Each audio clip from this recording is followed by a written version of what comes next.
और आइए अब सीधे रुख करते हैं बीजेपी नेता आशीष शेलार की प्रेस कॉन्फ्रेंस का, जो नवाब मलिक के आरोपों पर कुछ कह रहे हैं। वो नवाब मलिक जी नई व्याख्या बना रहे हैं। एक्ट ऑफ कमीशन और act of omission both is a corruption, justice PV Sawant का रिपोर्ट कहता है। देने वाला और लेने वाला दोनों ही करप्शन को बढ़ाने वाले हैं, ये खुलेआम सुस्पष्ट डेफिनेशन में है। बावजूद उसके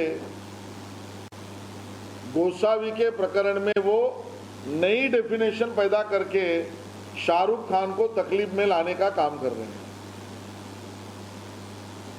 इस नए डेफिनेशन के साथ आगे बढ़कर कोई और नया कानून का पुस्तक नवाब मलिक जी न लिखे, ये हमारी चिंता है। रोज का उनका बदलता चेहरा देखकर हमें सच्ची में लग रहा है कि कहीं ना कहीं मानसिक संतुलन नवाब मलिक जी खो न दे, और अपना उस बारे में चिंता हम जाहिर कर रहे हैं।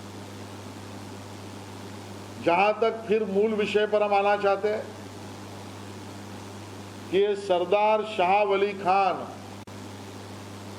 जो 1993 के बॉम्ब ब्लास्ट का आरोपी सिद्ध हो चुका है, उसके ऊपर आरोप थे बॉम्बे स्टॉक एक्सचेंज और बीएमसी के बिल्डिंग में रेकी कर बम कैसे लगाया जा सकता है। टाइगर मेमन के साथ जिसने ट्रेनिंग लेकर इस प्रकार का बड़ा गुनाह भारत के खिलाफ किया, ऐसा आरोप सिद्ध हो चुका है। और आरडीएक्स जिसने स्वयं अलग अलग व्हीकल्स में लोड किया, यह आरोप सिद्ध हो चुका। उस सरदार शाह वली खान से नवाब मलिक साहब आपका क्या संबंध, हमारा पहला आरोप है। उसकी प्रॉपर्टी खरीदने का आर्थिक व्यवहार वो 1993 से आज 2021 तक जेल में है, तो भी 2005 में आपने उससे आर्थिक व्यवहार क्यों किया, कैसे किया, क्या उसके पीछे का हेतु था, वो आप स्पष्ट करें। जो 1993 से 2005 तक जेल में है, उससे एग्रीमेंट करने नवाब मलिक साहब आप जेल में गए या उसको जेल से इलीगली बाहर लाया, इसकी भी जानकारी आप जनता को दें। उससे आर्थिक व्यवहार जिस अकाउंट पर किया,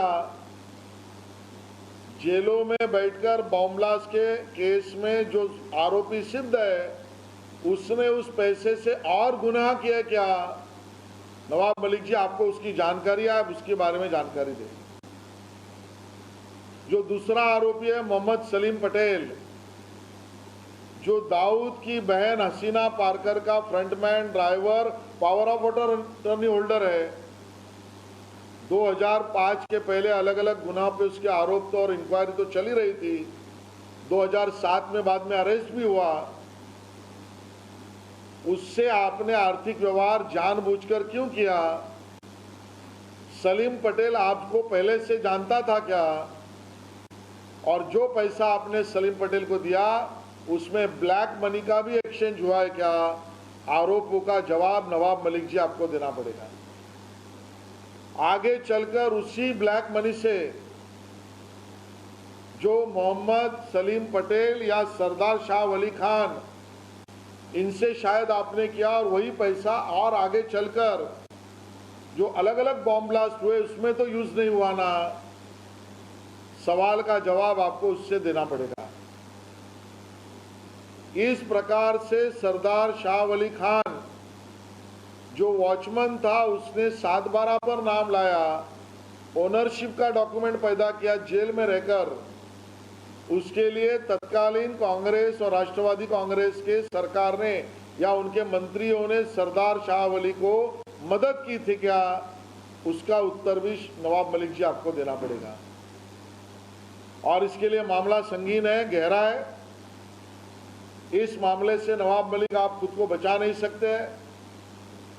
आपने स्वयं कल भी और आज भी कबूल कबूल कबूल ये कहकर कबूलीनामा दिया है अब हमारी विनती वापिस महाराष्ट्र के मुख्यमंत्री शिवसेना के सुप्रीमो से है। ठीक है, आपका और हमारा नहीं जमा, छोड़ दो। ये बात भी सच है कि आपने हमसे धोखा कर कर दूसरे के साथ सरकार बनाई। आज वो विषय हम छोड़ देते हैं। शिवसेना ने हिंदुत्व को छोड़ दिया, आज उसके ऊपर टिप्पणी नहीं करते हैं। लेकिन हमें मानते हैं आज भी आप देशभक्तों की टोली है। राजनीतिक हमारा नहीं जमेगा, बाजू में रख दो। लेकिन फिर एक बार मुंबई और महाराष्ट्र में दाऊद और दाऊद की गैंग को प्रोटेक्शन देने वाले सरेआम बोल रहे हैं और फिर एक बार अपना सर उठाने का प्रयास कर रहे हैं। मुंबई और महाराष्ट्र के हित के लिए तो अब नवाब मलिक जी के प्रकरण में एफआईआर दाखिल करके इंक्वायरी करना आपका काम बनता है। आप ये करेंगे ऐसा हमारा विश्वास है। धन्यवाद।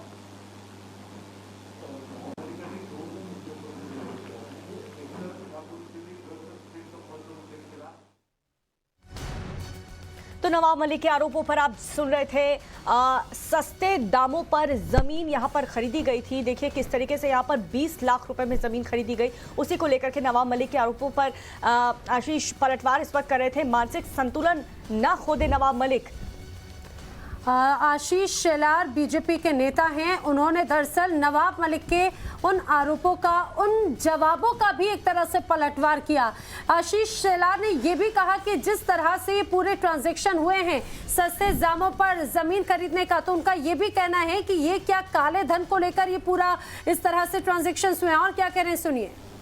राहता राहिला नोटबंदीच्या काळात चुकीच्या जाली नोटांचं प्रकरण ऑक्टोबर 2017 मध्ये सुद्धा मुंबईत कारवाई केली DRIने।